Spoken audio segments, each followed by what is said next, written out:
Beleza? Aqui faço frequência com vocês, mais um vídeo que sai do canal. Galera, hoje eu estou com o mod do Batman, galera. Já tô com a armadura dele aqui, da hora que foi adicionar a textura dele, galera, é muito da hora. Ele ganha rapidez, pulo, resistência e resistência ao fogo, galera. Esse mod aqui tá muito da hora. Já deixa seu gostei no vídeo, compartilha o vídeo, se inscreve no canal. A armadura mais forte desse mod, galera, é essa daqui, ó. Tive o nome. Bota do Batman, Peitoral das Trevas, que é a armadura do Batman, né, galera? Olha o que ele ganha. Cadê? Faltou a calça? Não, a calça aí. Ganha rapidez, super pulo e não, só ganha visão no turno a mais. Só que é a armadura mais forte do jogo, galera. Ó, vem adicionar esses ovos aqui do Coringa, do Pinguim, da Dúscara e da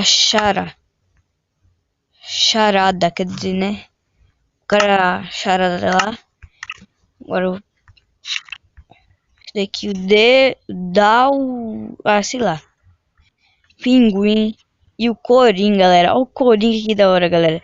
É o inimigo do Batman, né, galera? Se botar numa survival, vai tentar te matar ele.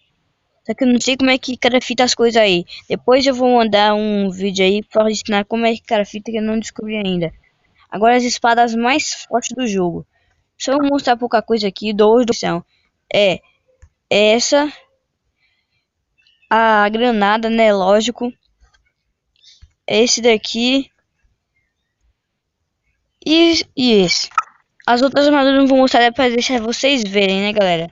Aqui você batendo no carinha, só que esses carinha aqui são invisíveis. Não sei porquê. Só. Ó, bati. É mó difícil de matar esses carinha, galera. Ué. Mó difícil. Se você pegar uma espada, galera, bater nele, não vai dar dano. Não vai dar dano. Ah, valeu.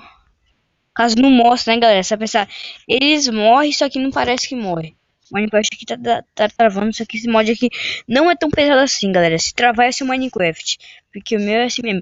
Aí quando fica a noite, galera, aqui aparece uma lua do Batman, galera. Pode ver. Deixa ficar a noite. Então, galera, esse foi o mod de hoje. Compartilha o vídeo aí, se inscreve no canal. Eu falei que ia trazer um mod amanhã, só que eu fiz só um hoje. E daí, né, que eu fiz até agora. Então, o mod tá na descrição, compartilha o vídeo, se inscreve no canal aí, galera, por favor.